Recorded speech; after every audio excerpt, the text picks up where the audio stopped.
co-founder of the social news and entertainment website Reddit has been found dead. He certainly was a prodigy, although he never kind of thought of himself like that. He was totally unexcited about starting businesses and making money. There's a profound sense of loss tonight in Highland Park, Aaron Swartz's hometown, as loved ones say goodbye to one of the internet's brightest lights. Open access and computer activists are mourning his loss. An astonishing intellect. You talk to people who knew him. He was killed by the government, and MIT betrayed all of its basic principles. They wanted to make an example out of him, okay? Governments have an insatiable desire to control. He was potentially facing 35 years in prison and a $1 million fine. Raising questions of prosecutorial zeal, and I would say even misconduct. Have you looked into that particular matter and reached any conclusions? Growing up, I slowly had this process of realizing that all the things around me that people had told me were just the natural way things were, the way things always would be. They weren't natural at all. They were things that could be changed, and they were things that, more importantly, were wrong and should change. And once I realized that, there was really kind of no going back.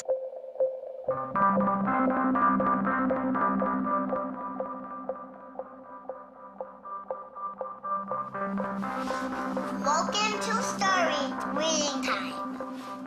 The name of the book is Paddington at the Fair.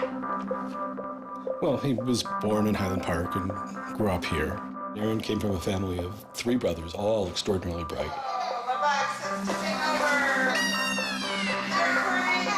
So we were all, not the best behaved children and, 3 boys running around all the time, causing trouble. Hey, no. Aaron, what? But I've come to the realization Aaron learned how to learn at a very young age. 1, 2, 3, 4, 5, 6, 7, 8, 9, 10. Knock, knock. Who's there? Aaron. Aaron, funny man. He knew what he wanted, and he always wanted to do it. He always accomplished what he wanted. His curiosity was endless. Here's a little picture of what's the planet sign. And each planet has a symbol.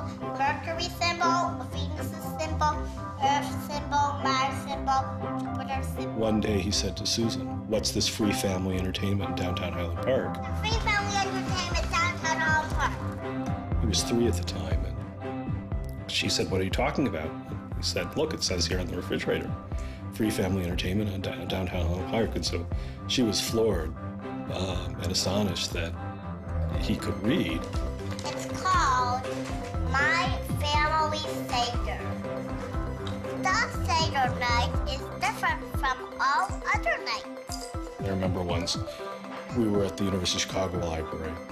I pulled a book off the shelf that was from like 1900 and showed him and said, this is really just an extraordinary place. We all were curious children, but Aaron really liked learning and really liked teaching. And so they were going to learn the ABCs backwards.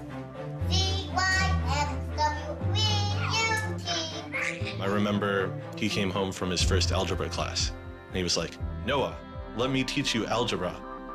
And I'm like, "What is algebra?" And he was always like that. Now you press the click button. There, now it's got that. Now it's in pink. When he was about 2 or 3 years old, and Bob introduced him to computers, and he just took off like crazy on them. Go press that one to ABC. We all had computers, but Aaron really took to them, really took to the internet. Looking at the computer? Mommy, why is nothing working? He started programming from a really young age.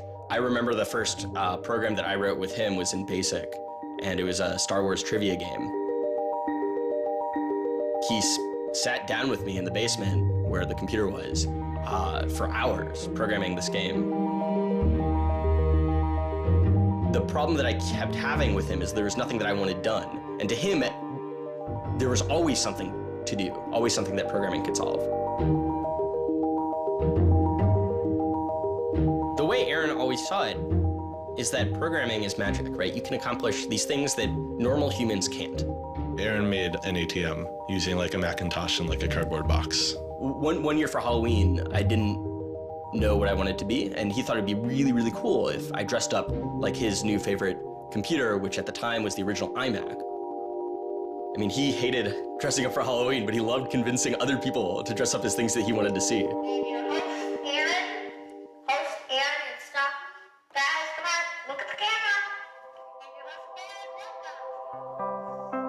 He made this website called The Info, where people can just fill in information.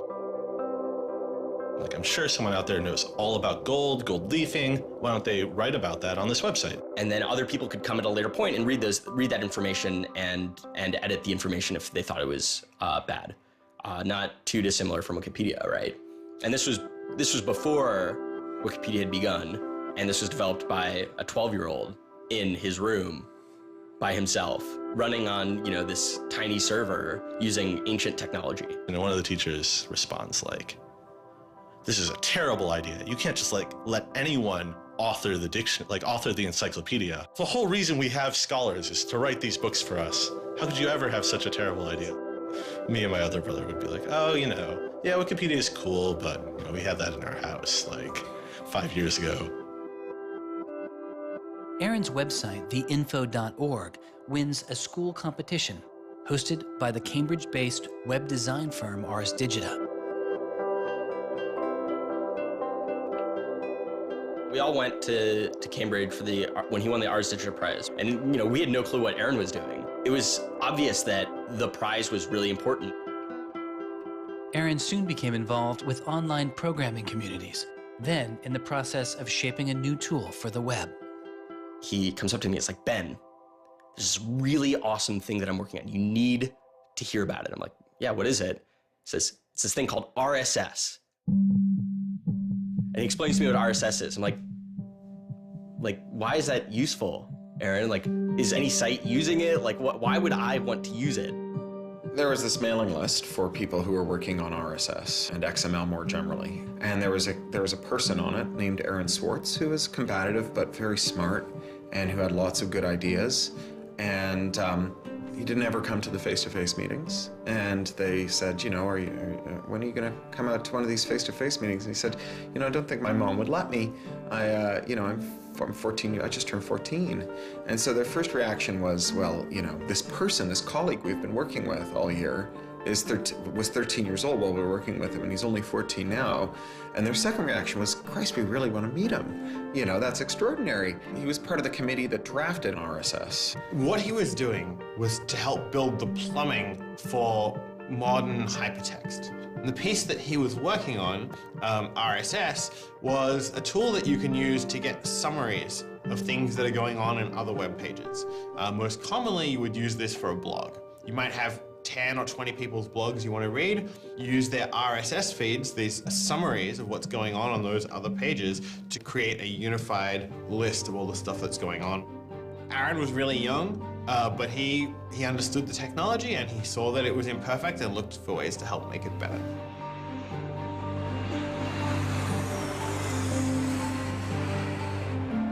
So his mom started bundling him on planes in Chicago. We'd pick him up in San Francisco.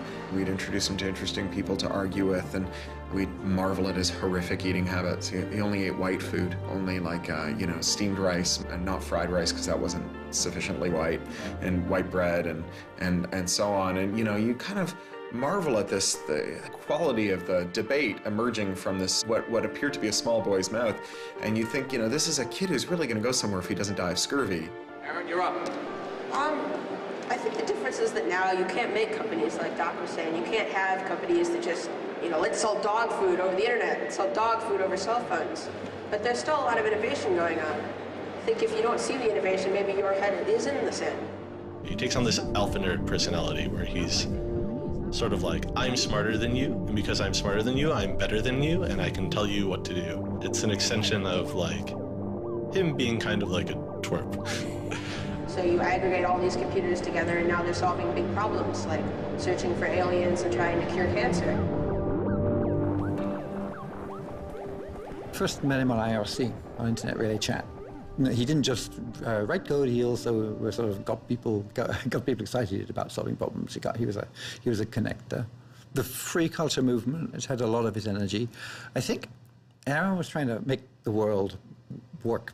He was trying to fix it. He had a very kind of strong personality that definitely ruffled feathers at times. It wasn't necessarily the case that he was always comfortable in the world, and the world wasn't always comfortable with him. Aaron got into high school and was really just sick of school. He didn't like it. He didn't like any of the classes that were being taught. He didn't like the teachers. Aaron really knew like how to get information. He was like, I don't need to go to this teacher to learn how to do geometry. I can just read the geometry book, and I don't need to go to the teacher to learn their version of American history. Like, I have like 3 historical compilations here. Like, I could just read them, and I'm not interested in that. I'm interested in the web. I was very frustrated with school. I thought, the teachers didn't know what they were talking about, and they were very domineering and controlling, and the homework was kind of a sham, and it was just like, all the way to pin students together and force them to do busy work. And, I started reading books about like the history of education and how this educational system was developed, and, alternatives to it in ways that people could actually learn things as opposed to just regurgitating facts their teachers told them. And that kind of led me down this path of questioning things. Once I questioned the school I was in, I questioned the society that built the school, I questioned the businesses that the schools were training people for, and I questioned the government that, set up this whole structure. One of the things he was most passionate about was copyright, especially in those early days. Copyright has always been something of a burden on the publishing industry and on readers, but it wasn't an excessive burden. It was a reasonable institution to have in place to make sure that people got paid. What Aaron's generation experienced was the collision between this antique copyright system and this amazing new thing we were trying to build, the internet and the web. These things collided, and what we got was chaos. He then met Harvard law professor Lawrence Lessig, who was then challenging copyright law in the Supreme Court. A young Aaron Swartz flew to Washington to listen to the Supreme Court hearings. I am Aaron Swartz, and I'm here to listen to see the Eldred argument. Why did you fly out here from Chicago and come all this way to see the Eldred argument? That's a more difficult question. See the Eldred. Because I don't know. It's very exciting to see the Supreme Court, especially such a prestigious case as this one.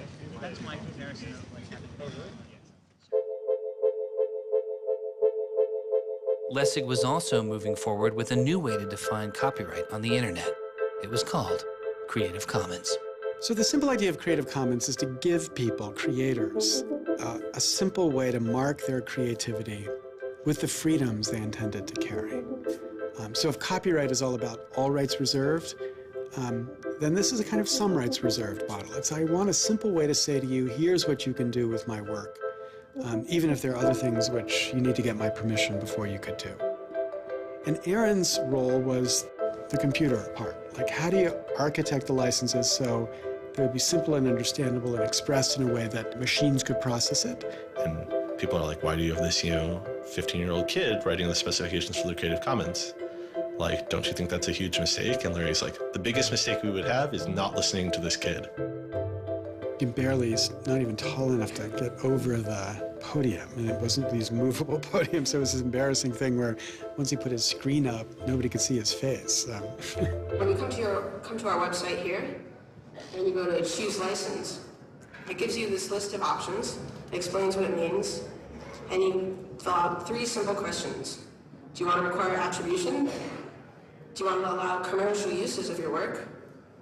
Do you want to allow modifications of your work? I was floored, just completely flabbergasted that these adults regarded him as an adult. And Aaron stood up there in front of a whole audience full of people and just started talking about the platform that he'd created for Creative Commons. And they were all listening to him. I was sitting at the back thinking, he's just a kid. Why are they listening to him? But they did. Well, I don't think I comprehended it fully. Though critics have said it does little to ensure artists get paid for their work, the success of Creative Commons has been enormous. Currently on the website Flickr alone, over 200 million people use some form of Creative Commons license. He contributed through his technical abilities, and yet it was not simply a technical matter to him. Aaron often wrote candidly in his personal blog. I think deeply about things, and I want others to do likewise. I work for ideas and learn from people. I don't like excluding people. I'm a perfectionist, but I won't let that get in the way of publication. Except for education and entertainment, I'm not going to waste my time on things that won't have an impact. I try to be friends with everyone, but I hate it when you don't take me seriously. I don't hold grudges. It's not productive, but I learn from my experience. I want to make the world a better place.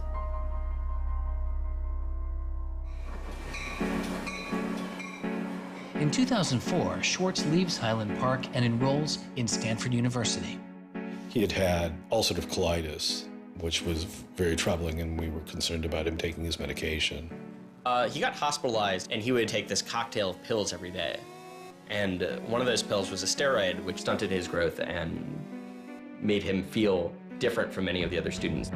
Aaron, I think, shows up at Stanford ready to do scholarship and finds himself in effectively a babysitting program for overachieving high schoolers who, in 4 years, are meant to become, you know, captains of industry and one percenters.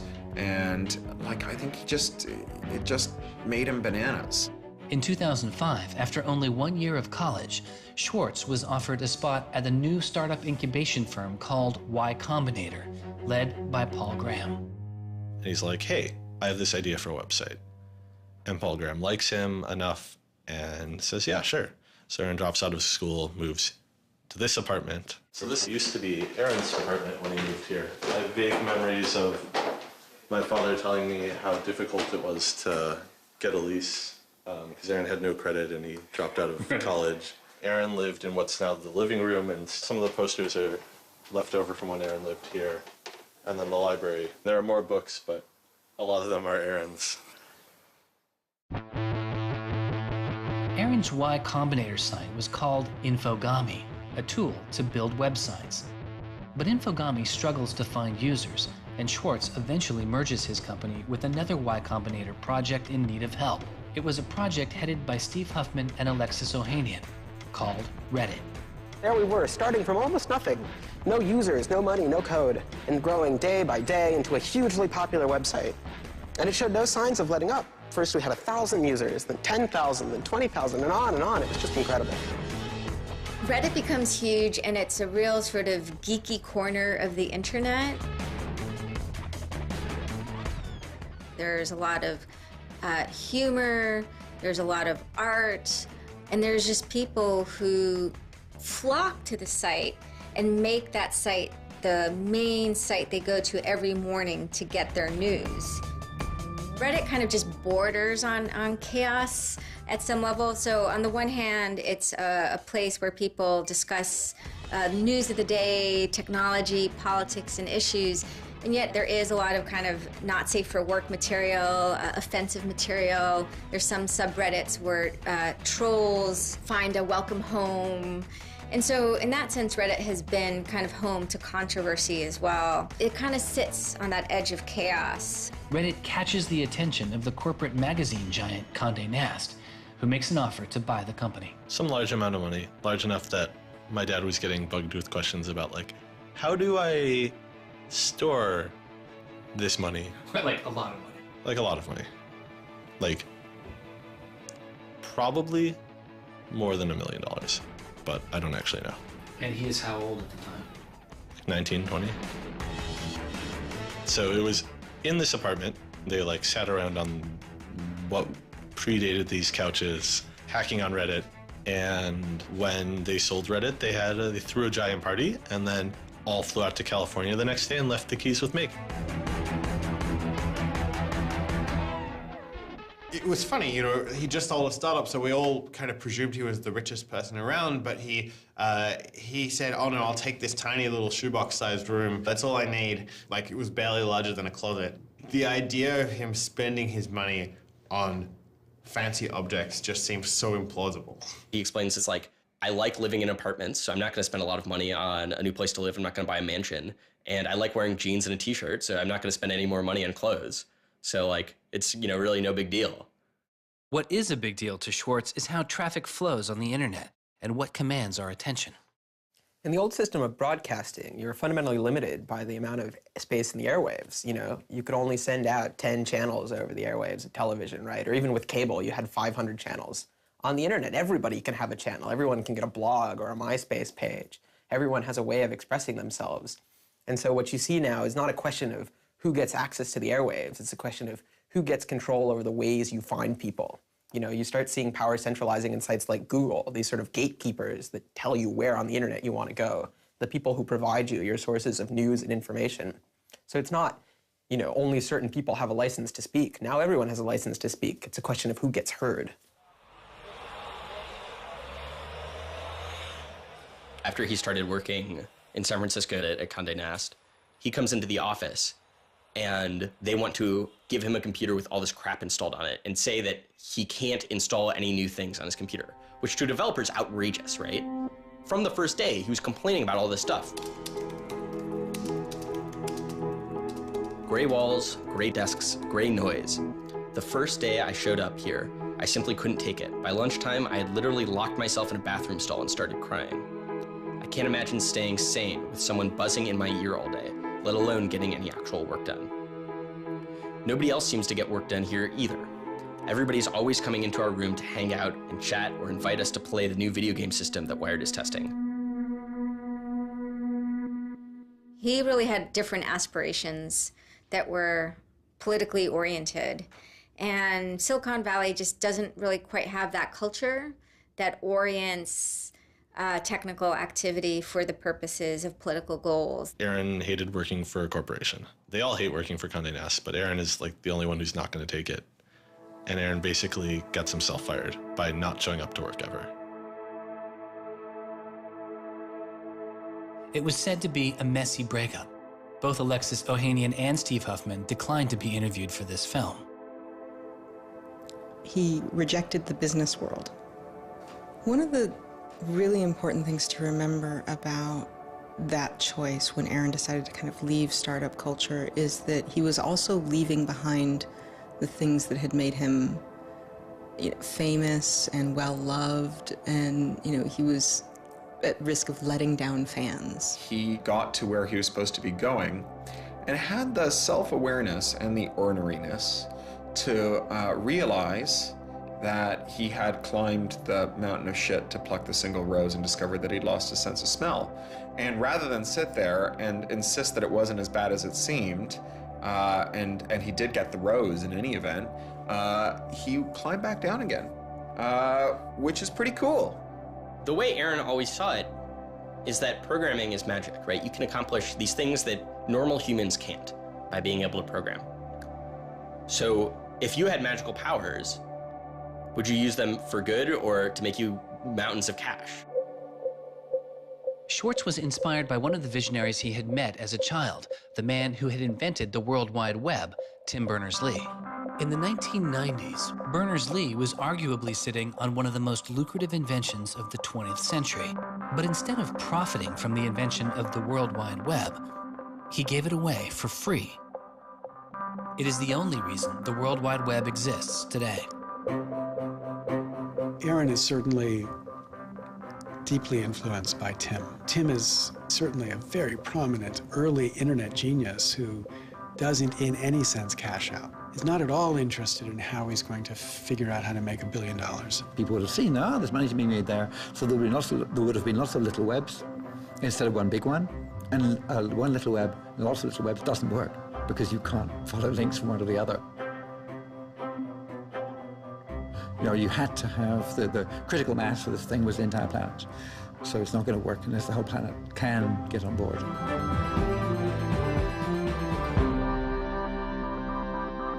I mean, I feel very strongly that it's not enough to just live in the world as it is, to just kind of take what you're given and, follow the things that adults told you to do and that, your parents told you to do and that society tells you to do.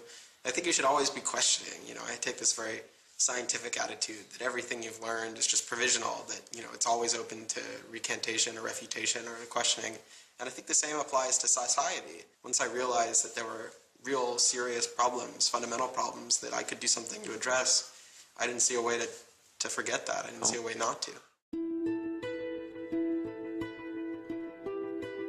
We just started spending a lot of time just kind of as friends. We would just talk for hours into the night. I definitely should have understood that he was flirting with me. I think to some degree I was like, this is a terrible idea and impossible, and therefore I will pretend it is not happening. As my marriage was breaking down and I was really stuck without anywhere to go, we became roommates and brought my daughter over. We moved in and furnished a house, and it was really peaceful. Like, my life had not been peaceful for a while, and really neither had his.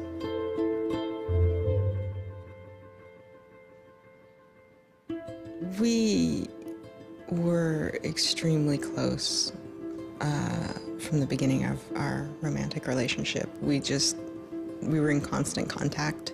But we're both really difficult people to deal with. In a very Alan McBeal discussion, he confessed he had a theme song, and I made him play it for me. It was Extraordinary Machine by Fiona Apple. I think it was just that sense of kind of being a little bit embattled that the song has. And it also had like this hopefulness to it. By foot it's a slow climb, but I'm good at being uncomfortable, so I can't stop changing all the time. Because in many ways, Aaron was tremendously optimistic about life. Even when he didn't feel it, he could be tremendously optimistic about life. Extraordinary machine. What are you doing? Flickr has video now. Swartz threw his energy into a string of new projects involving access to public information, including an accountability website called watchdog.net and a project called the Open Library. So the Open Library project is a website that you can visit at openlibrary.org. And the idea is to be a huge wiki, an editable website with one page per book. So for every book ever published, we want to have a web page about it that combines all the information from publishers, from booksellers, from libraries, from readers onto one site, and then gives you links where you can buy it, you can borrow it, or you can browse it. I love libraries. You know, I'm the kind of person who goes to a new city and immediately seeks out the library. So that's the dream of Open Library, is building this website where both you can leap from book to book, from person to author, from subject to idea, go through this vast tree of knowledge that's been embedded and lost in big physical libraries that's hard to find, that's not very well accessible online, is really important because books are a cultural legacy. You know, books are the place people go to write things down, and to have all that swallowed up by one corporation is kind of scary. How can you bring public access to the public domain? It may sound obvious that you'd have public access to the public domain, but in fact, it's not true. So the public domain should be free to all, but it's often locked up. There's often, guard cages. It's like having a national park, but with a moat around it and gun turrets pointed out in case somebody might want to actually come and enjoy the public domain. One of the things Aaron was particularly interested in was bringing public access to the public domain. This is one of the things that got him into so much trouble. I had been trying to get access to federal court records in the United States. What I discovered was a puzzling system called PACER, which stands for Public Access to Court Electronic Records. I started Googling, and that's when I ran across Carl Malamud. Access to legal materials in the United States is a $10 billion per year business. PACER is just this incredible abomination of government service. It's 10 cents a page. It's this most brain-dead code you've ever seen. You can't search it. You can't bookmark anything. You got to have a credit card.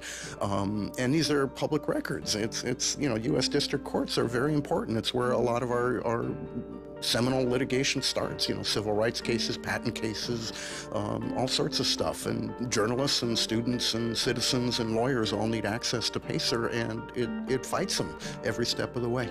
People without means can't see the law as readily as people that have that gold American Express card. It's a poll tax on access to justice. You know, the law is the operating system of our democracy, and you have to pay to see it.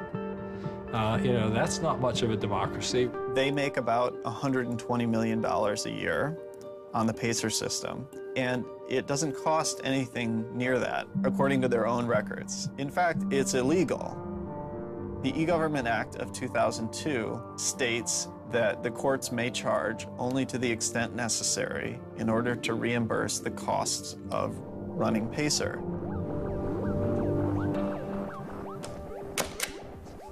As the founder of public.resource.org, Malamud wanted to protest the PACER charges. He started a program called the PACER Recycling Project, where people could upload PACER documents they had already paid for to a free database so others could use them. The PACER people were getting a lot of flack from Congress and others about public access. And so they put together this system. In 17 libraries across the country, there was free PACER access. You know, that's one library every 22,000 square miles, I believe. So it wasn't like really convenient. I encouraged volunteers to join the so-called thumb drive corps and download docs from the public access libraries, upload them to the PACER recycling site. People take a thumb drive into one of these libraries and they download a bunch of documents and they send them to me. And nothing, I mean, it was just a joke. In fact, when you clicked on Thumb Drive Core, there was a Wizard of Oz, you know, the Munchkins singing, so a little video clip came up. We represent the lollipop, yeah. But of course, I get this phone call from Steve Schultz and Aaron saying, gee, we'd like to join the Thumb Drive Corps. Around that time, I ran into Aaron at a conference. This is something that really has to be a collaboration between a lot of different people. So I approached him and I said, hey, I'm thinking about an intervention on the PACER problem. Schultz had already developed a program that could automatically download PACER documents from the trial libraries. Swartz wanted to take a look. So I showed him the code.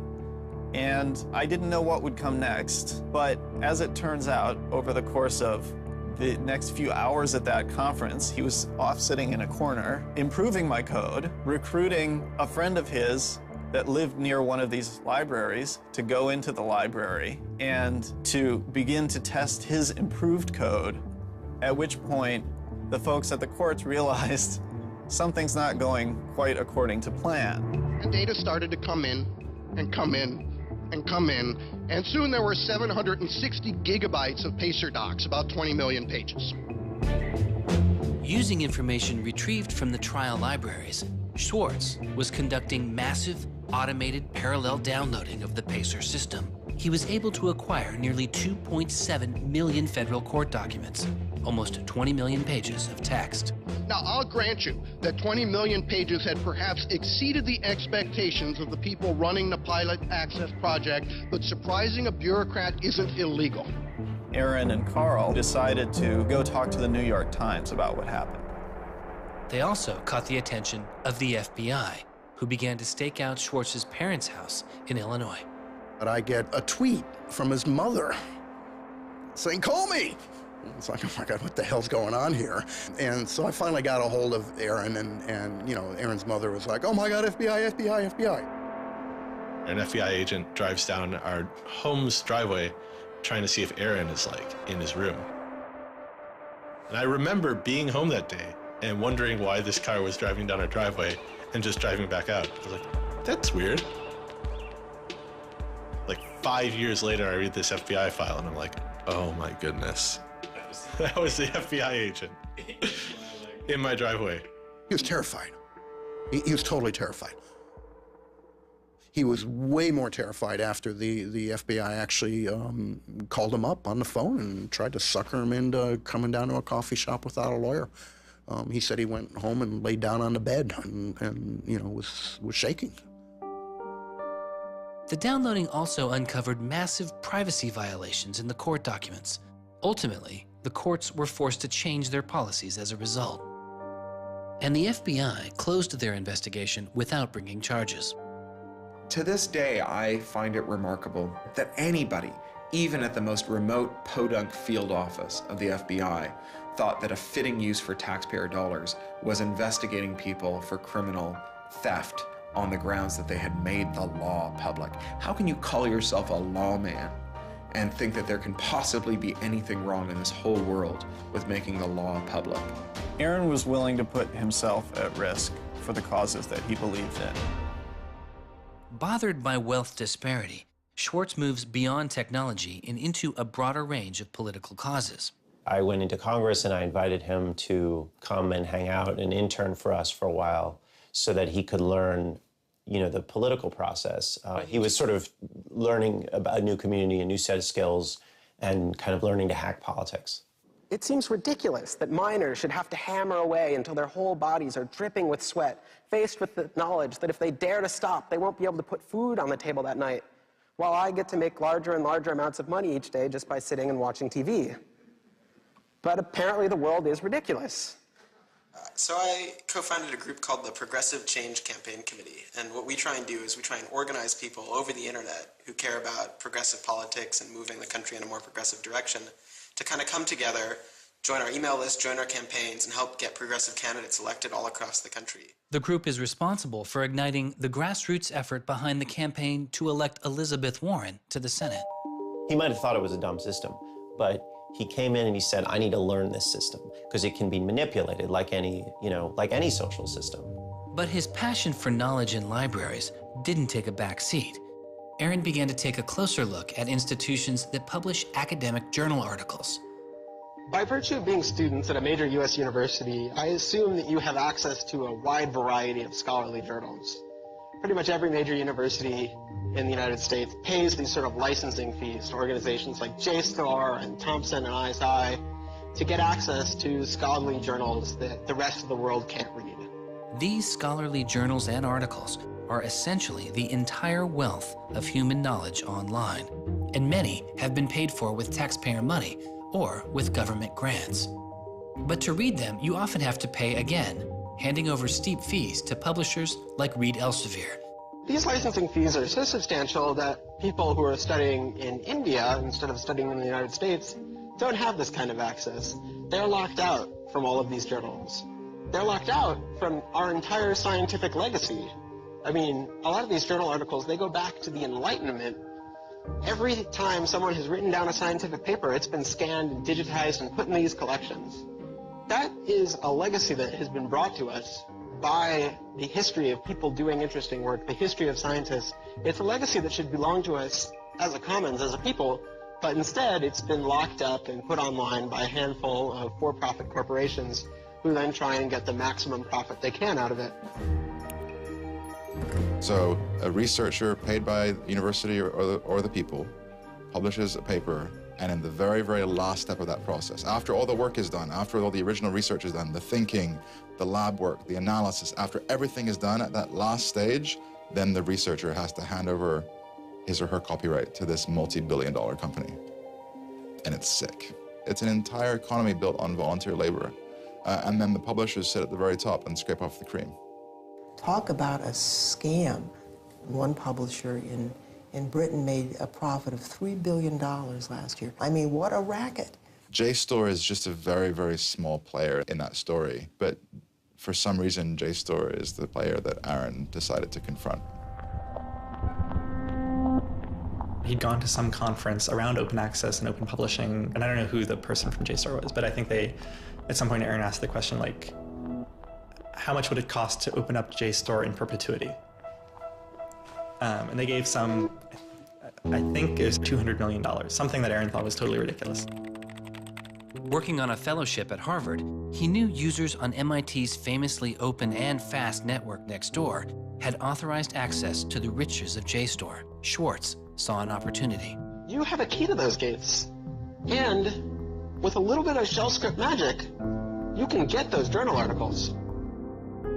On September 24th, 2010, Schwartz registered a newly purchased Acer laptop on the MIT network under the name Gary Host. The client name was registered as Ghost Laptop. He doesn't hack JSTOR in the traditional sense of hacking. The JSTOR database was organized, so it was completely trivial to figure out how you could download all the articles in JSTOR, because it was basically numbered. It was basically, / number article 444,024, then 25, then 26. He wrote a Python script called keepgrabbing.py, which was like keep grabbing one article after another. The next day, Ghost Laptop begins grabbing articles, but soon, the computer's IP address is blocked. For Schwartz, it's barely a bump in the road. He quickly reassigns his computer's IP address and keeps downloading. Well, JSTOR and MIT take a number of steps to try to interfere with this when they notice that this is happening. And when the more modest steps don't work, then at a certain stage, JSTOR just cuts off MIT from having access to the JSTOR database. So there's this kind of cat and mouse game around getting access to the JSTOR database. Aaron ultimately, obviously, is the cat because he has more technical capability than the JSTOR database people do in defending them. And eventually, there was an unlocked supply closet in the basement of one of the buildings. And he went, instead of going through Wi-Fi, he went down there and he just plugged his computer directly into the network and just left it there with an external hard drive downloading these articles to the computer. Unknown to Schwartz, his laptop and hard drive had been found by authorities. They didn't stop the downloads. Instead, they installed a surveillance camera. They found the computer in this room in the basement of an MIT building. They could have unplugged it. They could have waited for the guy to come back and said, dude, what are you doing? You know, cut it out. Who are you? And they could have done all that kind of stuff, but they didn't. What they wanted to do was film it to gather evidence to make a case. That's the only reason you film something like that.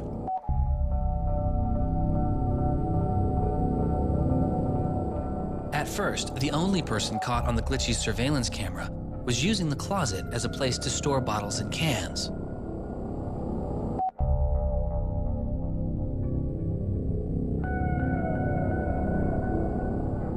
But days later, it caught Schwartz.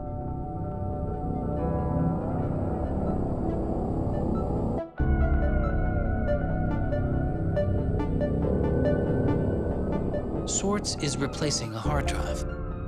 He takes it out of his backpack, leans out of frame for about 5 minutes, and then leaves.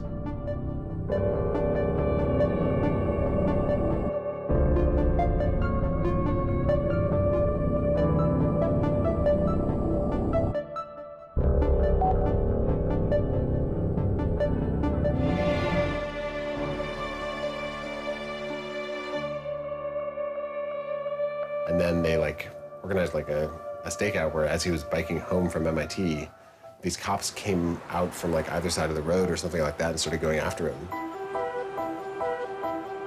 He describes that he was pressed down and assaulted by the police.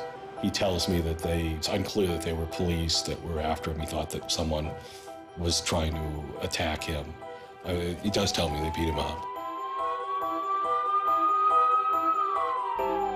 I was just devastated. The notion of any kind of criminal prosecution of anyone in our family or anything was so foreign and incomprehensible, I didn't know what to do. Well, they execute search warrants at Aaron's house, his apartment in Cambridge, and his office at Harvard. 2 days before the arrest, the investigation had gone beyond JSTOR and the local Cambridge police. They had been taken over by the United States Secret Service.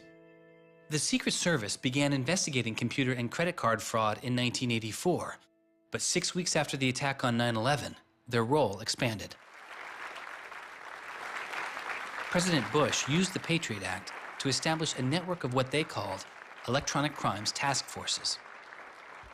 The bill before me takes account of the new realities and dangers posed by modern terrorists. According to the Secret Service, they are primarily engaged in activity with economic impact, organized criminal groups, or use of schemes involving new technology. The Secret Service turned Schwartz's case over to the Boston U.S. Attorney's Office. There was a guy in the U.S. Attorney's Office who had the title head of the Computer Crimes Division or Task Force. I don't know what else he had going, but you're certainly not much of a computer crimes prosecutor without a computer crime to prosecute. So he jumped on it, kept it for himself, didn't assign it to someone else within the office or the unit, and that's Steve Hyman. Prosecutor Stephen Hyman has been largely out of public view since the arrest of Aaron Swartz, but he can be seen here in an episode of the television show American Greed, filmed around the time of Aaron's arrest. He is describing his previous case against the notorious hacker Alberto Gonzalez, a case that garnered Hyman enormous press attention and accolades. Gonzalez masterminded the theft of over 100 million credit card and ATM numbers, the largest such fraud in history.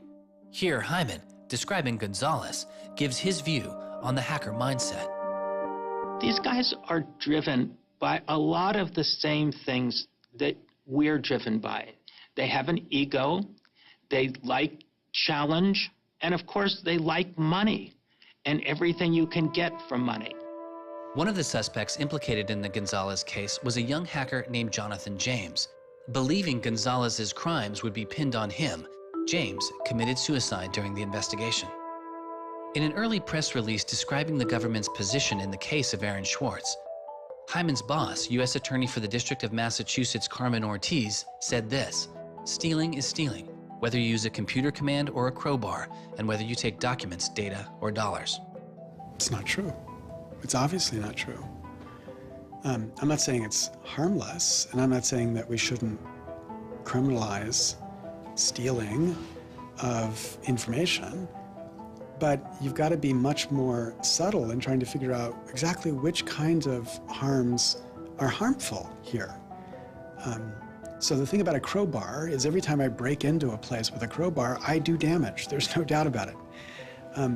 But when Aaron writes a script that says download, download, download 100 times in a second, there's no obvious damage to anybody. If he does that for the purpose of gathering an archive to do academic research on it, there is never any damage to anybody. He wasn't stealing, he wasn't selling what he got or giving it away. He was making a point, as far as I could tell. The arrest took its toll on Swartz. He just wouldn't talk about it. And he's like very stressed. If you thought like the FBI was like going to come to your doorstep any day, anytime you went down the hall, even to do your laundry, and they would break into your apartment because you left the door unlocked, like, I'd be pretty stressed. And it was clear. And so Aaron was always sort of like in like a dour mood.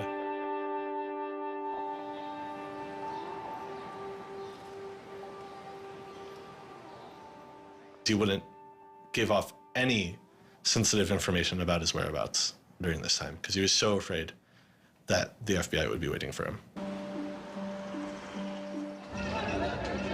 It was a time of unprecedented social and political activism.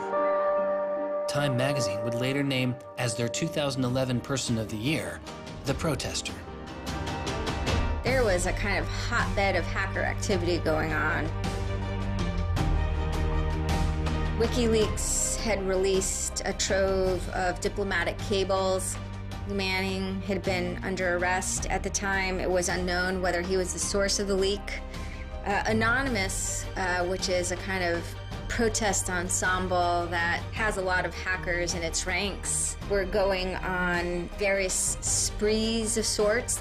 If you compare that to what he did, his stuff should have been left behind for MIT and JSTOR to deal with in a kind of private, professional manner. It should have never gotten the attention of the criminal system.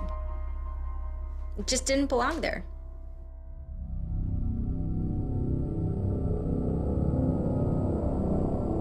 Before he was indicted, Swartz was offered a plea deal that involved 3 months in prison, time in a halfway house, and a year of home detention, all without the use of a computer. It was on the condition that Swartz plead guilty to a felony. Here we are. We have no discovery, no evidence whatsoever about what the government's case is, and we have to make this immense decision where the lawyer is pushing you to do this, the government is giving you a non-negotiable demand, and you're told that your likelihood of prevailing is small, so whether you're guilty or not, you're better off taking the deal. Boston has its own computer crimes division with lots of lawyers, probably more lawyers than they need.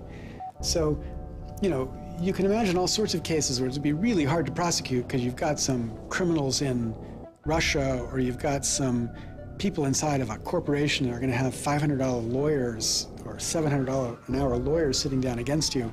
And then you've got this case with this kid, which is pretty easy to prove that he did something, and he's already marked himself as a troublemaker with the FBI, so why not go as tough as you can in here against that guy? It's good for you, the prosecutor. It's good for the Republic because you're fighting all those terrorist types. I was so scared. I was so scared of having my computer seized. I was so scared of going to jail because of my computer being seized. I had confidential material from sources from my previous work on my laptop. And that is above all my priority, is to keep my sources safe. I was so scared of what was going to happen to Ada. Aaron told me that they'd offered him a deal, and he finally just said that he would take it if I told him to. And I came real close to saying take it. He had developed like serious political aspirations in the intervening time between when, that moment when he ended that entrepreneurial startup life and begun this new life that had come to this political activism.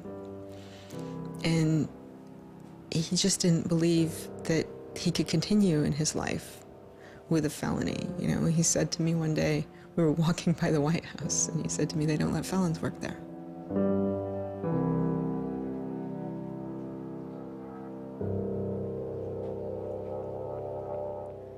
And he really wanted that to be his life. He hadn't killed anybody. He hadn't hurt anybody. He hadn't stolen money. He hadn't done anything that seemed felony worthy, right? And there is this idea that there's no reason that he should be labeled a felon and taken away his right to vote in many states for doing what he did. That's just outrageous. It makes sense for him to be, maybe fined a bunch of money or, asked not to come back to MIT again. But to be a felon, to face jail time. Schwartz turned down the plea deal. Hyman redoubled his efforts. Hyman continued to press us at all levels. Even with the physical evidence seized from Aaron's Acer computer, hard drive, and USB drive, the prosecutors needed evidence of his motives. Why was Aaron Schwartz downloading articles from JSTOR, and just what did he plan to do with them? The government claims that he was planning to publish these. We don't really know whether that was his real intention, because Aaron also had a history of doing projects where he'd analyze giant data sets of articles in order to learn interesting things about them. The best evidence for that was that when he was at Stanford, he also downloaded the whole Westlaw legal database.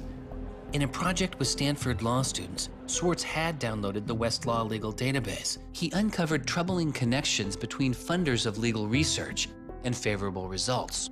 He did this amazing analysis of for-profit companies giving money to law professors who wrote law review articles which were then beneficial to Exxon during an oil spill, right? So it was a very corrupt system of funding, vanity research. Schwartz had never released the Westlaw documents. In theory, he could have been doing the same thing about the JSTOR database. That would have been completely okay. If he were, on the other hand, intending to create a competitive service to JSTOR, we're going to set up our own, access to the Harvard Law Review and charge, money for it, then, okay, now it seems like criminal violation because you're commercially trying to exploit this material, but it's kind of crazy to imagine that's what he was doing. So, but then there's the middle case. Well, what if he was just trying to liberate it for all of the developing world?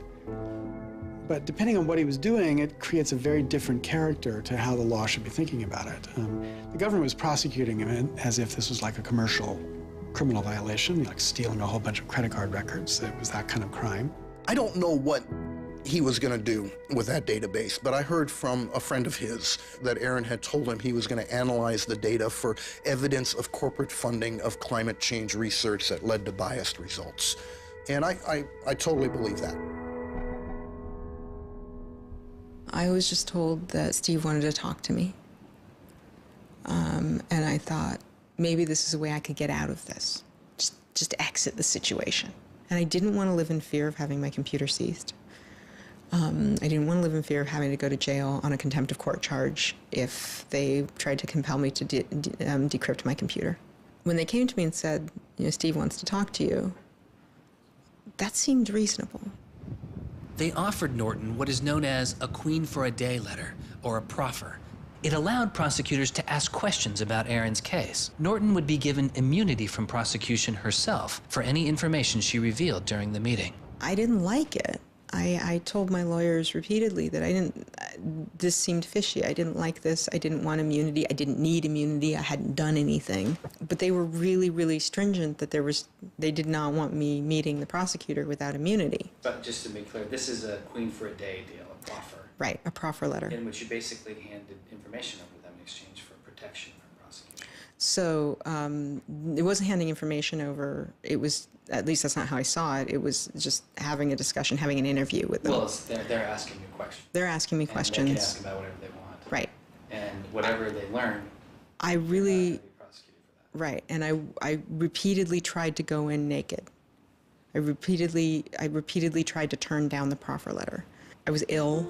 I was being pressured by my lawyers. I was confused. I was not doing well by this point. I was depressed and I was scared and I didn't understand the situation I was in. I had no idea why I was in this situation. I hadn't done anything interesting, much less wrong. We went out of our minds. Aaron was clearly very distraught about it. We were very distraught about it. Aaron's attorneys were very distraught about it. We tried to get Quinn to change attorneys. I was very unused to being in a room with large men, well-armed, that are continually telling me I'm lying and that I must have done something. I told them that this thing that they were prosecuting wasn't a crime. I told them that they were on the wrong side of history. I used that phrase. I said, you're on the wrong side of history. And they looked bored. They didn't even look angry. They just looked bored. And it began to occur to me that we weren't having the same conversation. I mean, I told them plenty of things about, why people would download journal articles, and eventually, I don't remember what was around it. I mentioned that he'd done this blog post, the Guerrilla Open Access Manifesto. This is the Guerrilla Open Access Manifesto, supposedly written in July 2008 in Italy. Information is power. But like all power, there are those who want to keep it for themselves. The world's entire scientific and cultural heritage, published over centuries in books and journals, is increasingly being digitized and locked up by a handful of private corporations. Meanwhile, those who have been locked out are not standing idly by. You've been sneaking through holes and climbing over fences, liberating the information locked up by the publishers and sharing them with your friends. But all this action goes on in the dark, hidden underground. It's called stealing or piracy, as if sharing a wealth of knowledge were the moral equivalent of plundering a ship and murdering its crew. But sharing isn't immoral, it's a moral imperative. Only those blinded by greed would refuse to let a friend make a copy. There's no justice in following unjust laws. It's time to come into the light and, in the grand tradition of civil disobedience, declare our opposition to this private theft of public culture. The manifesto itself was allegedly written by 4 different people and also edited by Norton. But it was Schwartz who had signed his name to it. When it's over, I go immediately to Aaron and tell him everything I can remember about it. And he gets very angry. The things that I'd done shouldn't have added up that way. I hadn't done anything wrong, and everything had gone wrong. But I was never...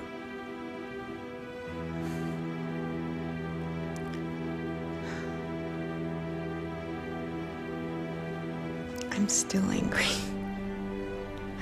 I'm still angry that you can try your best with these people to do the right thing, and they will turn everything against you, and they will hurt you with anything they can. And in that moment, I regret that I said what I did. But my much larger regret is that we have settled for this, that we are okay with this. That we are okay with a justice system that tries to game people into little traps so they can ruin their lives. So yeah, I wish I hadn't said that, but I am much, much angrier that this is where I am. That this is what we as a people think is okay.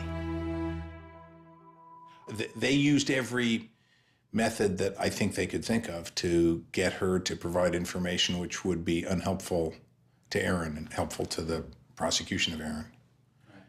Right. But you know, I don't think she had information that was helpful to the government. Months go by as Schwartz's friends and family await a looming indictment. In the meantime, Schwartz was becoming a go-to expert on a series of internet issues. To you then, do you think that the internet is something that should be considered a human right and something that the government cannot take away from you?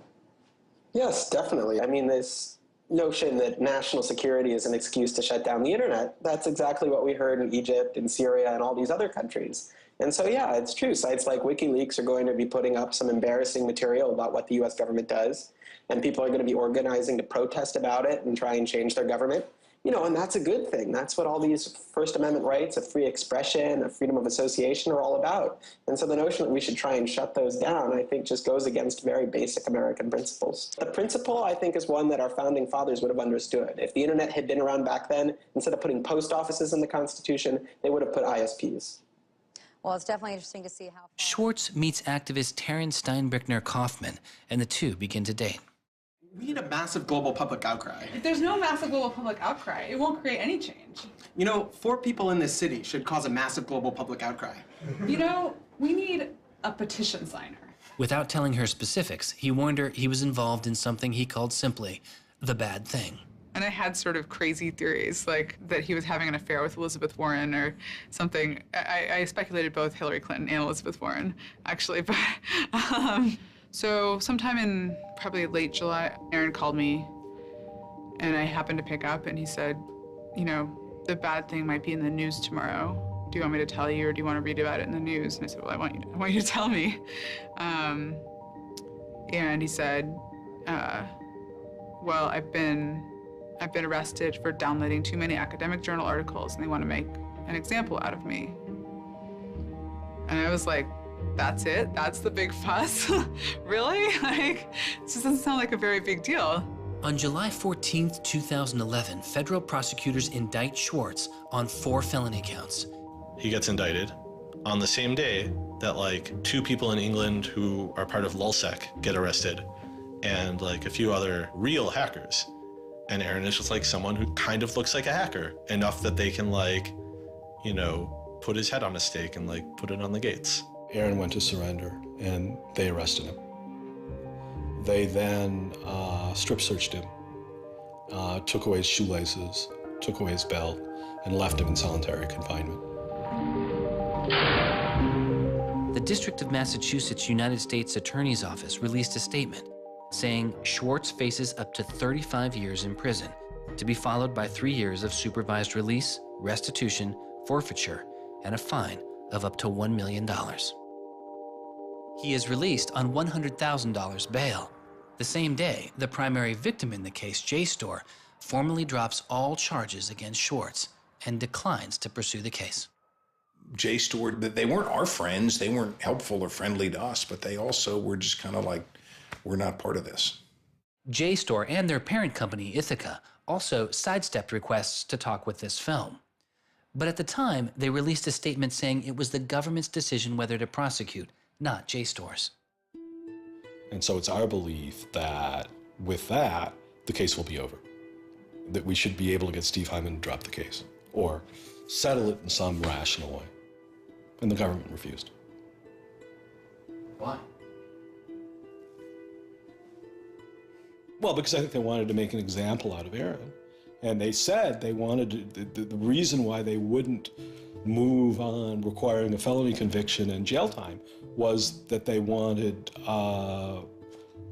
to use this case as a case of for deterrence. They told us that. They told you that? Yes. This was going to be an example? Yes. He was going to be an example? Yes. Steve Hyman said that. Deterring who? Like, there's other people out there running around logging onto JSTOR and downloading the articles to make a political statement? I mean, who are they deterring? It would be easier to understand the Obama administration's posture of supposedly being for deterrence if this was an administration that, for instance, prosecuted arguably the biggest economic crime that this country has seen in the last 100 years, the crimes that were committed that led to the financial crisis on Wall Street. When you start deploying the non-controversial idea of deterrence only selectively, you stop making a dispassionate analysis of lawbreaking, and you started deciding to deploy law enforcement resources specifically on the basis of political ideology. And that's not just undemocratic, it's supposed to be un-American. Prosecutor Stephen Hyman later reportedly told MIT's outside counsel that the straw that broke the camel's back was a press release sent out by an organization Swartz founded called Demand Progress. According to the MIT account, Hyman reacted to the short statement of support, calling it a wild internet campaign and a foolish move that moved the case from a human one-on-one level to an institutional level. That was a poisonous combination. A prosecutor who didn't want to lose face, who had a political career in the offing maybe, and didn't want to have this come back and haunt them. You spent how many tax dollars arresting someone for taking too many books out of the library and they got your ass handed to you in court? No way. I then moved to try to put pressure on MIT in various ways to get them to go to the government and request the government to stop the prosecution. What is MIT's reaction to that? There doesn't seem to be any reaction from MIT at that point.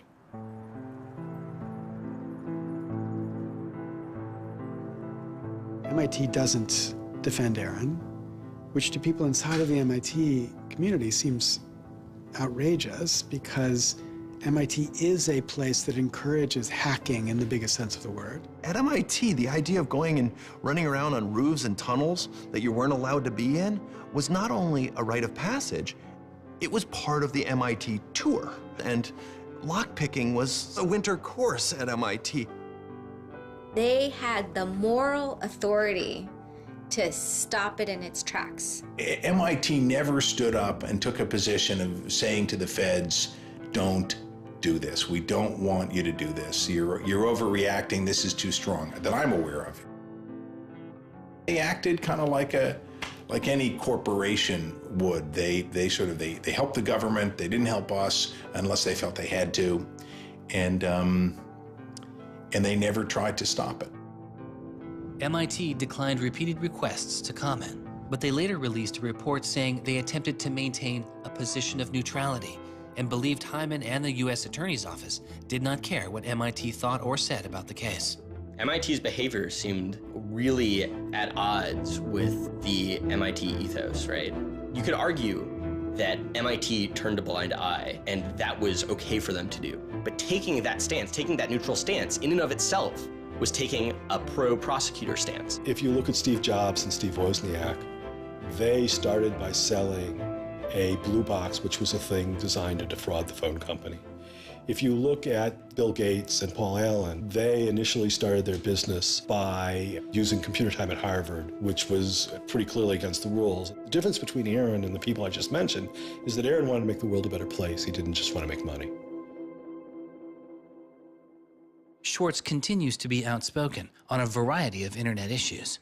You know, the reason the internet works is because of the competitive marketplace of ideas. And what we need to be focusing on is getting more information about our government, more accessibility, more discussion, more debate. But instead, it seems like what Congress is focused on is shutting things down. Aaron thought he could change the world just by explaining the world very clearly to people. Flame can literally control your computer and make it spy on you. Welcome, Aaron. Good to have you back on the show here. You know, just like spies used to in olden days, put microphones and tap what people were saying, now they're using computers to do the same things. Schwartz's political activity continues, his attention turning to a bill moving through Congress designed to curb online piracy. It was called SOPA. Activists like Peter Eckersley saw it as an enormous overreach, threatening the technical integrity of the internet itself. And one of the first things I did was to call Aaron. I said, can we do a big online campaign against this? This isn't a bill about copyright. It's not? No, he said. It's a bill about the freedom to connect. now I was listening. And he thought about it for a while and then said yes. And he went and founded Demand Progress. Demand Progress is an online activism organization. We've got around 1.5 million members now, but started in the fall of 2010. Aaron was one of the most prominent people in a community of people who helped lead organizing around social justice issues at the federal level in this country. SOPA was the bill that was intended to curtail online piracy of music and movies, but what it did was basically take a sledgehammer to a problem that needed a scalpel. If passed, the law would allow a company to cut off finances to entire websites without due process, or even to force Google to exclude their links. All they needed was a single claim of copyright infringement. It pitted the titans of traditional media against a new and now far more sophisticated remix culture. It makes everyone who runs a website into a policeman. And if they don't do their job of making sure nobody on their site uses it for anything that's even potentially illegal, the entire site can get shut down without even so much as a trial. This was over the top. I mean, this was a catastrophe.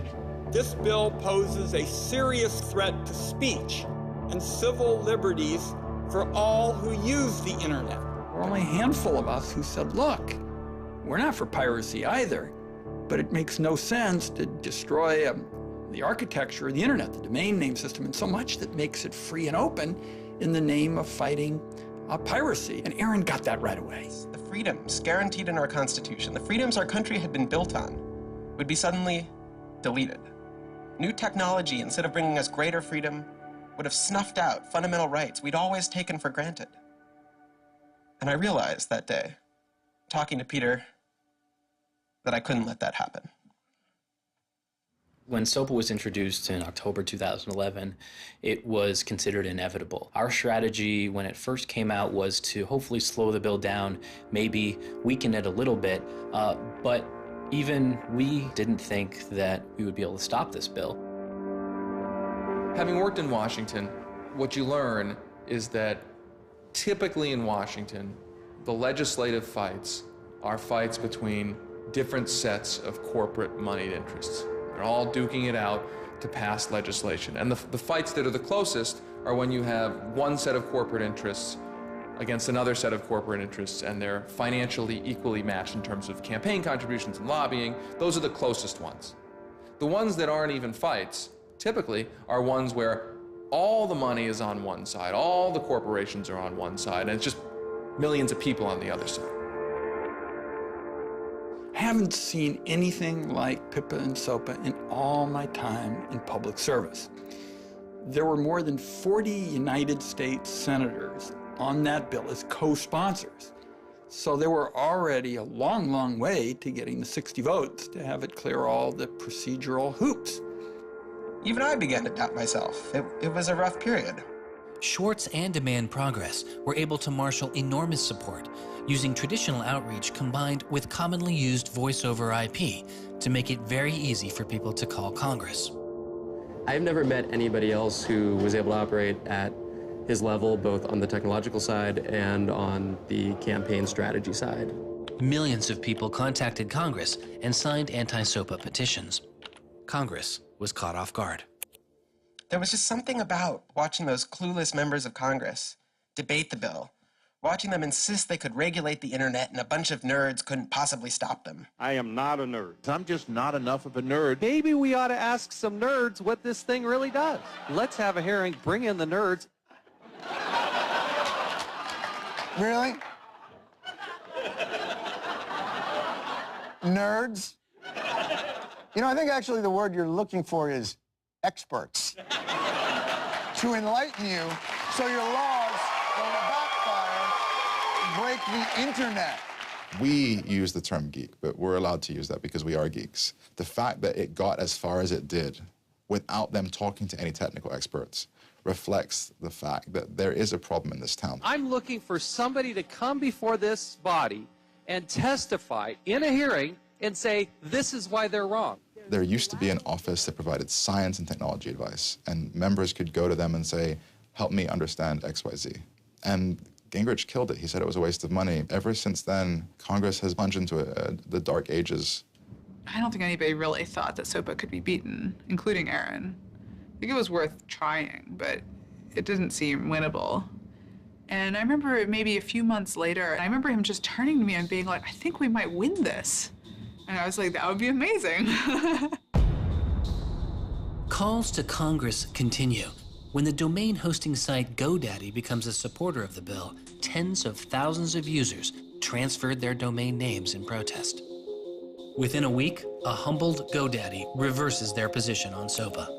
When the Congress people that supported the record and movie industries realized that there was this backlash, they kind of scaled the bill back a little bit. You could see the curve happening. You could see that that our arguments were starting to resonate. It was like Aaron had been like striking a match and it was being blown out. Striking another one was being blown out. And finally he'd like managed to catch enough kindling that the flame actually caught, and then it turned into this roaring blaze.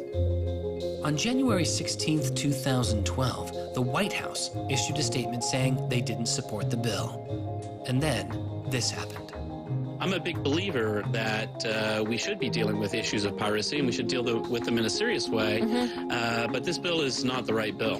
When Jimmy Wales put his support towards blacking out Wikipedia, the #5 most popular website in the world. This is a website that's on several % of all of the clicks on anywhere on the internet. Wikipedia went black, Reddit went black, Craigslist went black, the phone lines on Capitol Hill flat out melted.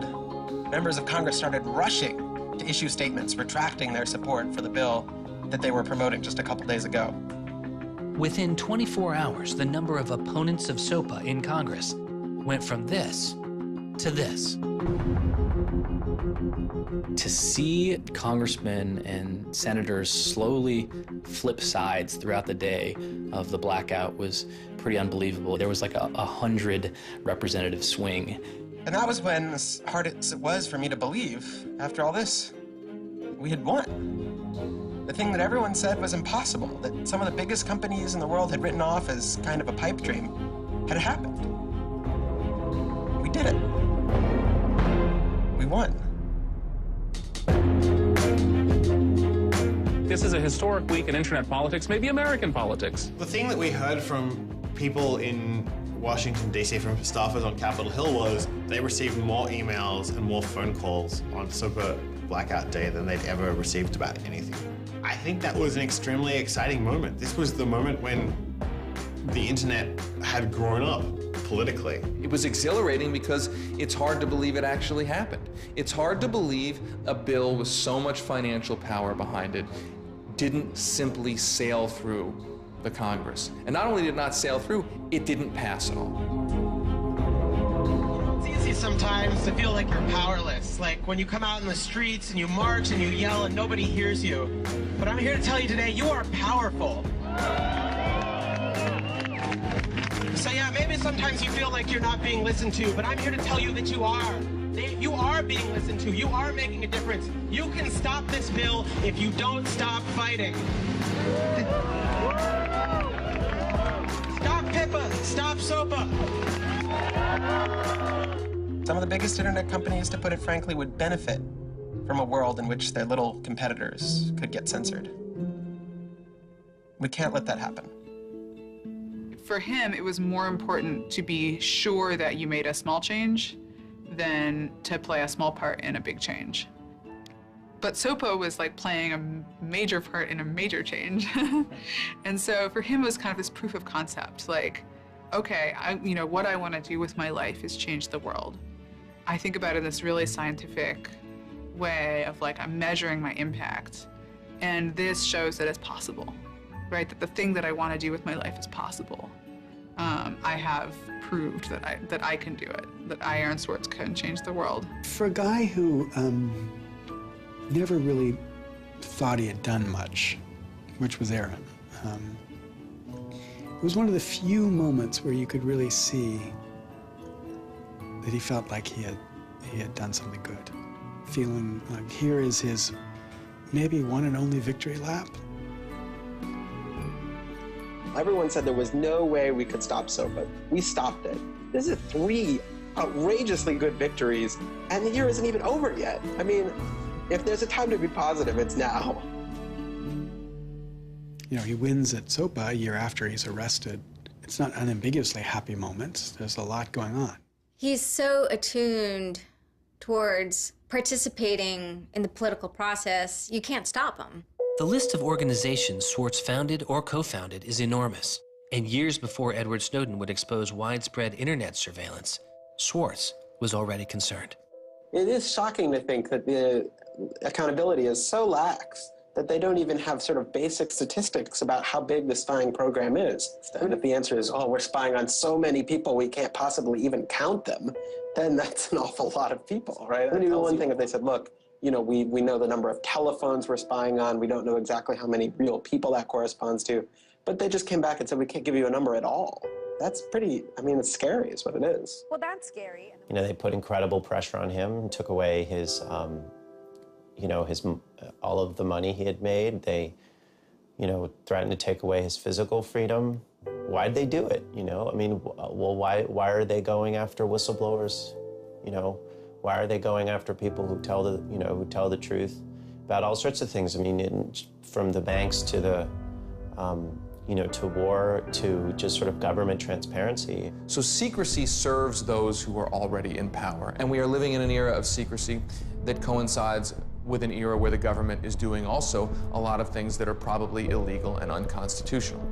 So those two things are not coincidences. It's very clear that this technology has been developed not for small countries overseas, but right here for use in the United States by the U.S. government. The problem with the spying program is it's this sort of long, slow expansion, you know, going back to the Nixon administration, right? Obviously, it became big after 9/11 under George W. Bush, and Obama has continued to expand it, and the problems have slowly grown worse and worse. But there's never been this moment you can point to say, okay, we need to galvanize opposition today because today is when it matters.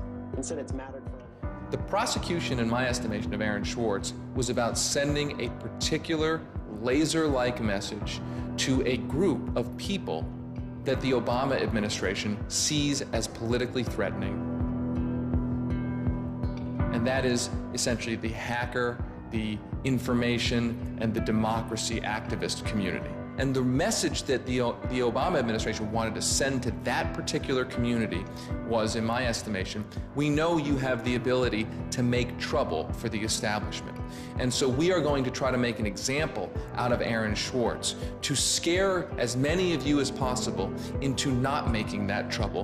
And the government said, oh, the legal opinions we're using to legalize the spying program are also classified. So we can't even tell you which laws we're using to spy on you. You know, every time they can say, oh, this is another instance of cyber war, the cyber criminals are attacking us again, we're all in danger, we're all under threat.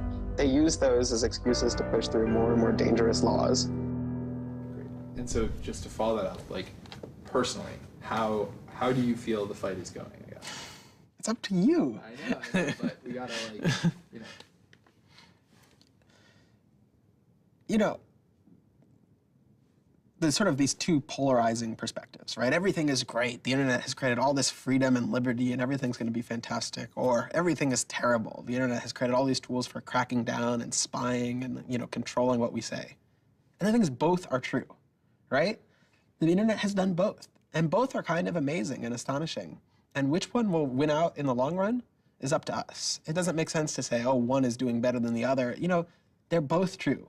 And it's up to us which ones we emphasize and which ones we take advantage of, because they're both there and they're both always going to be there.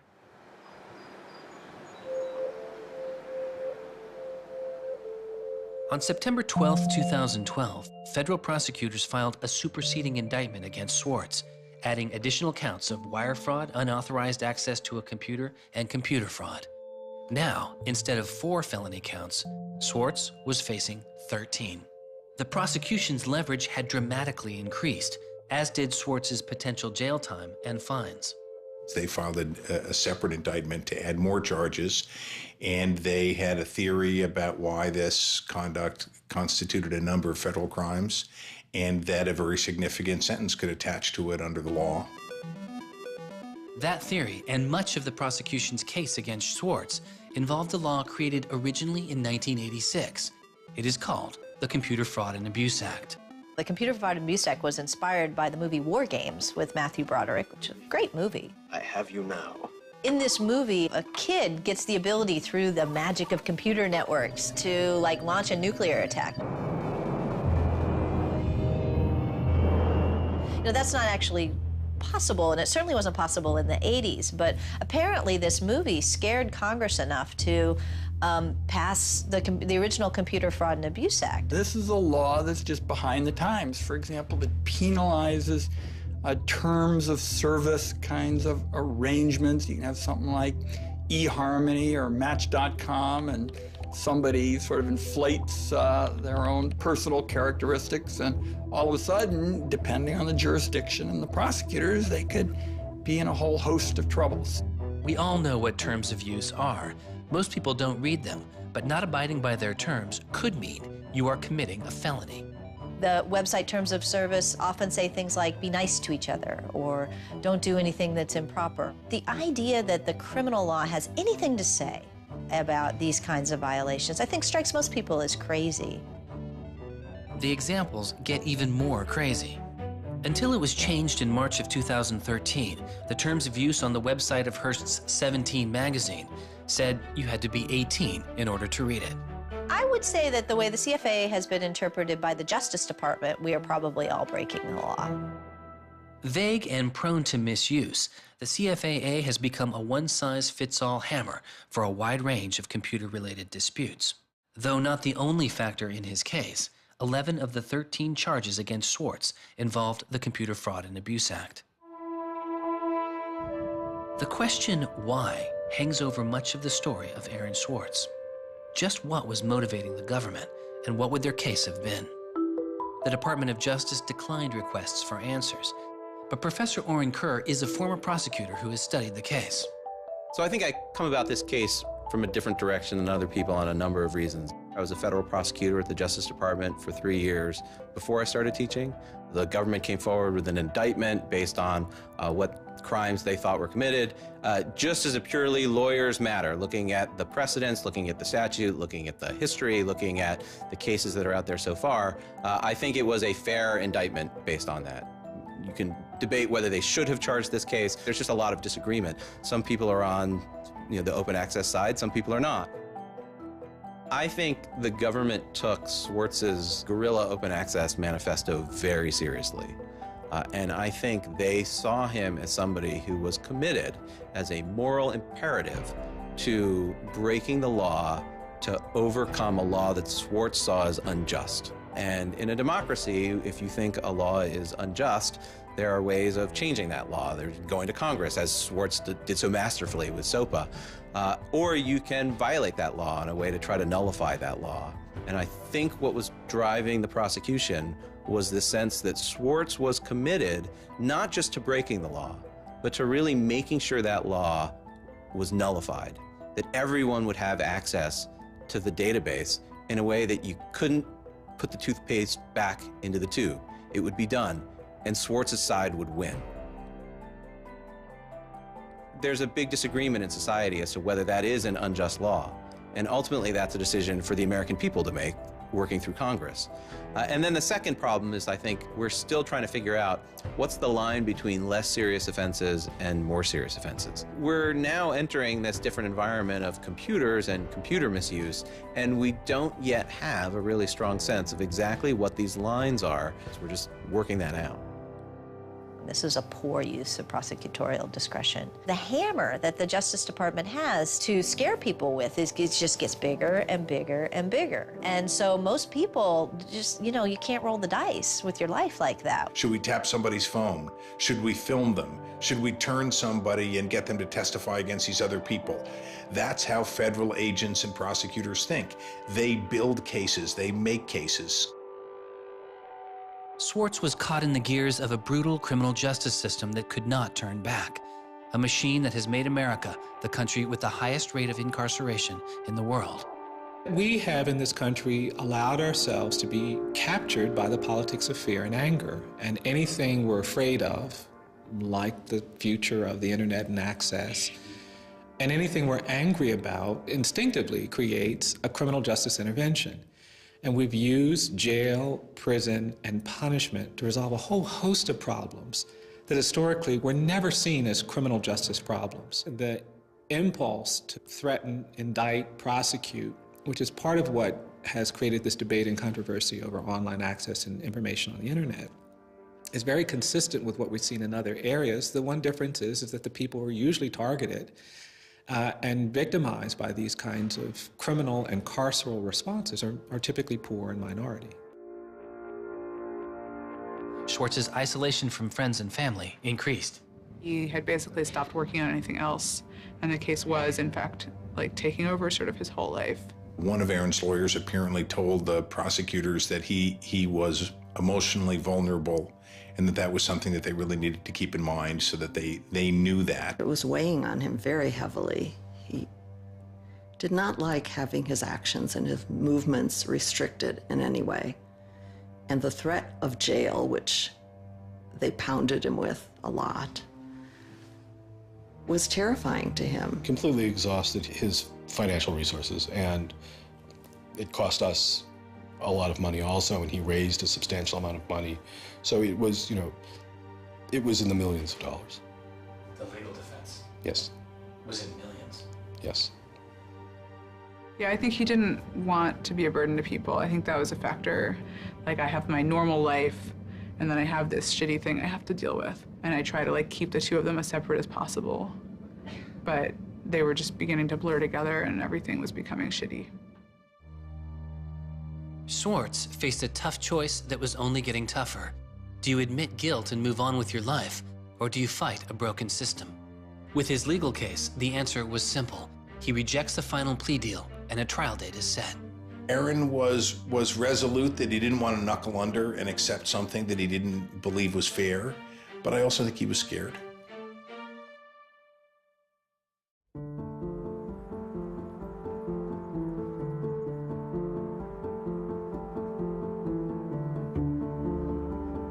I don't think they would have convicted Aaron. I think we would have walked him out of that courthouse, and I would have given him a big hug, and we would have walked across that little river in Boston and gone and had a couple of beers. I really thought that we were right. I thought that we were going to win the case. I thought that we could win the case. He didn't talk about it very much, but you could see the enormous pain that he was going through.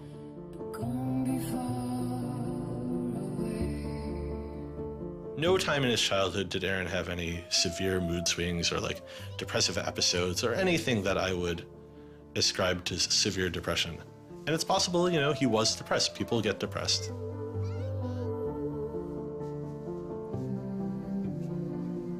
Very early in our relationship, like 3 or 4 weeks in or something, I remember him saying to me that I was a lot stronger than he was. He was brittle in a lot of ways. Things were a lot harder for him than for a lot of people. It was part of his brilliance, too. I think he probably had something like clinical depression in his early 20s. I don't think he did when I was with him. He wasn't a joyful person, but that's different from being depressed. He was just under such enormous pressure for 2 years straight. He just didn't want to do it anymore. He was just like, I just think it was too much.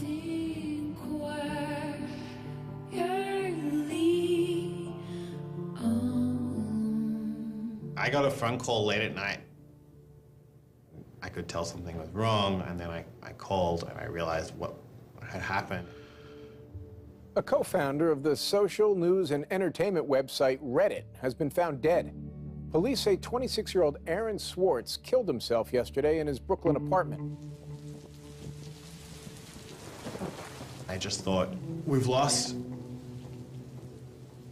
one of the most creative minds of our generation. It was like the whole world fell apart at that moment.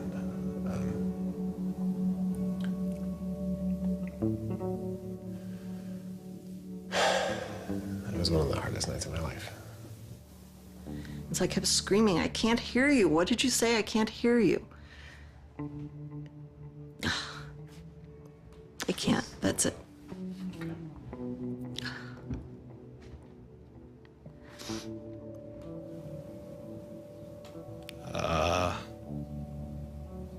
Yeah, none of it made any sense. And really still doesn't. I was so frustrated, angry.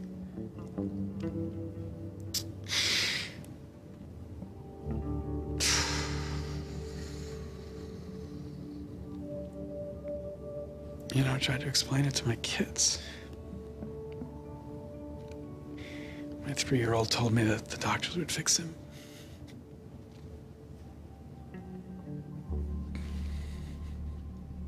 I've known lots of people who've died, but I've never lost anybody like this.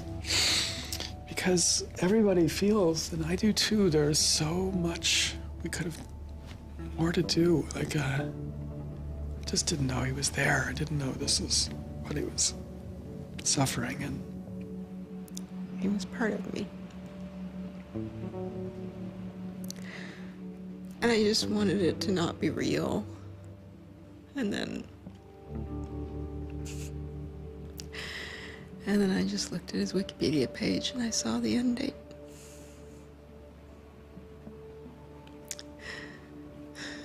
To 2013.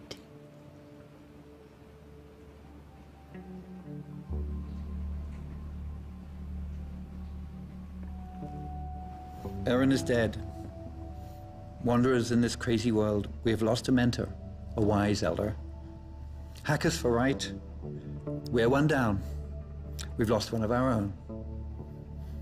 Nurturers, carers, listeners, feeders, parents, all, we have lost a child. Let us all weep.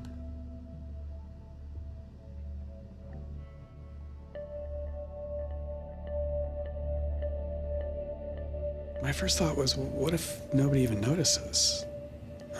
You know, because it wasn't clear to me how salient he was.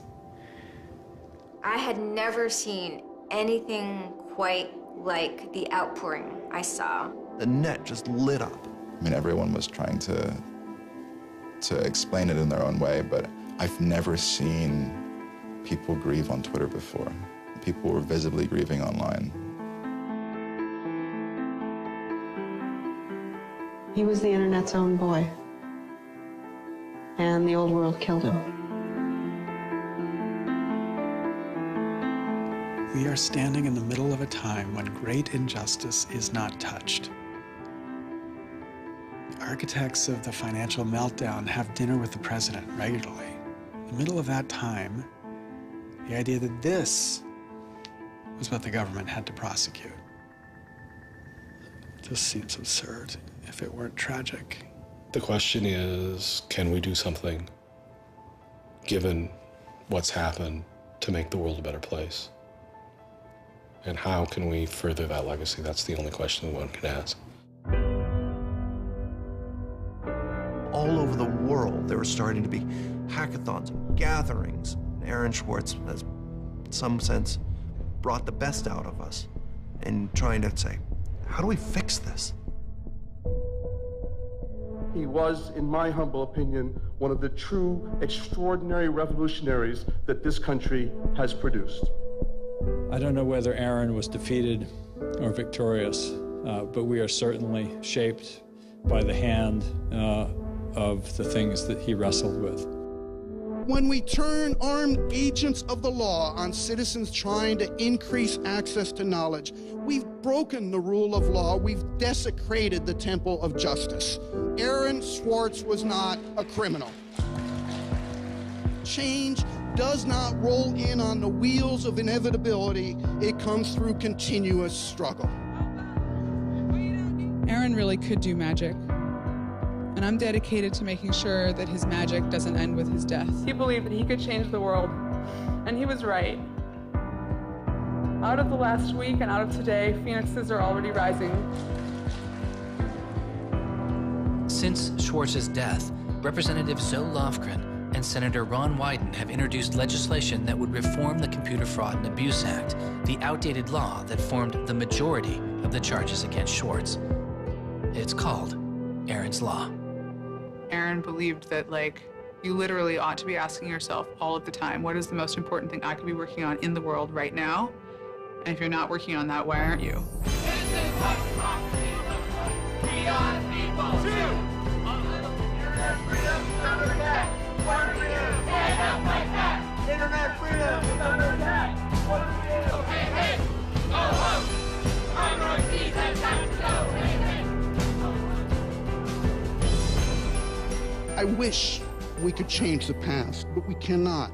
but we can change the future, and we must. We must do so for Aaron. We must do so for ourselves.